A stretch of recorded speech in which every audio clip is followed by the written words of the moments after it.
The Mighty Nein dominates across the globe, Wizards of the Coast cancels an entire Magic the Gathering set after massive backlash, and The Witcher 4 will arrive much sooner than expected. I'll be back. Better believe I'll be back. Before we dive into Mighty Nein domination and Wizards of the Coast cash grabs gone wrong, why not take a second to hit those like and subscribe buttons to help us keep these videos coming. It's free, it only takes a second, and it really does help these videos out. And then, let's dive into the news. 2 weeks ago, we speculated that the Mighty Nein viewership might substantially exceed that of the Legend of Vox Machina, and now that we have some data from Prime Video itself, it seems like that could very much be the case. By the second week of release, and only 4 episodes in, the Mighty Nein series was the #1 show on Prime Video in the United States, Canada, Sweden, and more, and basically in the top 5 across the entirety of Europe, which is a feat the Legend of Vox Machina didn't quite manage in its first 3 seasons. We're still about 2 weeks away from getting reliable viewership data to see just where on the top 10 of all streaming shows the Mighty Nein could rank, with the Legend of Vox Machina having just barely cracked that list a few times at the number 10 spot during its 3-season run so far. But the viewership for the Mighty Nein has been on something of another level, so it's very possible the Mighty Nein could soar past the 10th spot when we finally get our hands on the more reliable Nielsen streaming data. Still, much like Vox Machina, the Mighty Nein has debuted with yet another 100% fresh score on Rotten Tomatoes, making it the 4th Critical Role animated season in a row to hit that mark, and given that the runtime of the episodes have nearly doubled, we expect that to translate to a higher place on the streaming charts, which are based on minutes viewed. And even with a smaller episode count, the Mighty Nein simply has more minutes to view than any season of The Legend of Vox Machina. And if tomorrow's episode pushes it to #1 on Prime Video in even more countries, we wouldn't be shocked if the series wound up 5th or 6th on the streaming charts,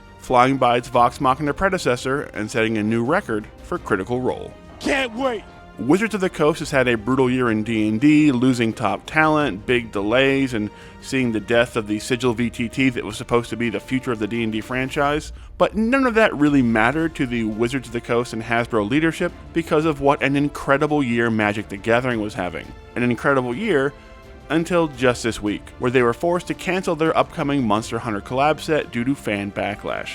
Wizards will still go on to make obscenely record profits from Magic this year, with the Final Fantasy set being solidified as the best-selling Magic the Gathering set ever by a wide margin, and the newly released Avatar: The Last Airbender set flying off the shelves. So this stumble at the finish line is a bit surprising, as clearly Wizards and Magic know how to make a successful collab with a big fantasy IP, but apparently not when it comes to the beloved Monster Hunter franchise. Instead of getting amazing new cards that really are based on the classic characters, equipment, and, the monsters of Monster Hunter, they tried to release a secret lair drop for Monster Hunter with 0 equipment cards, which is completely baffling given the massive role equipment crafting plays in the game, along with some low-value reprints and a complete lack of the famous cat companions and no real mechanics of any kind that tied into the Monster Hunter franchise. And the fans were not happy. In fact, the Monster Hunter and Magic fans were so outraged at the lack of any attempt to really pay homage to the actual Monster Hunter universe that Wizards pulled the plug at the last minute and delayed the release for, quote, several months, which has never happened before in the history of the card game. Clearly, this was a pretty obvious attempt at a low-effort cash grab, as unlike Final Fantasy or Avatar: The Last Airbender sets, this seemed to just be slapping some new art on existing cards or dropping a few dragon-looking monsters into existing archetypes that don't really match the role in the game at all, and sort of hoping for the best.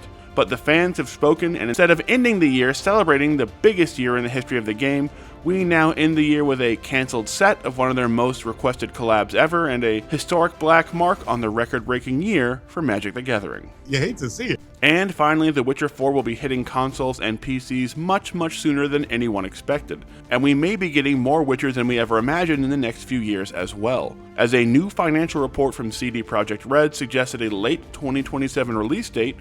which is a full year sooner than most sites and journalists expected, and furthermore revealed plans to release 3 new Witcher games in a 6-year window starting with that initial release of The Witcher 4. That's insanely ambitious considering that The Witcher 2 and 3 joint development took over 8 years, and especially considering that a new Cyberpunk 2077 sequel is also on the drawing board. So RPG fans could have 3 Witchers and a new Cyberpunk 2077 heading their way in a 6-year period, which is a massive amount of high-quality content to digest. No official release date has been revealed, and much like Grand Theft Auto 6, there is always a chance for major delays,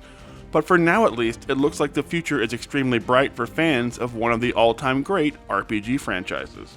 So what is your favorite story this week? Let us know down in the comments section, and please don't forget to hit those like and subscribe buttons.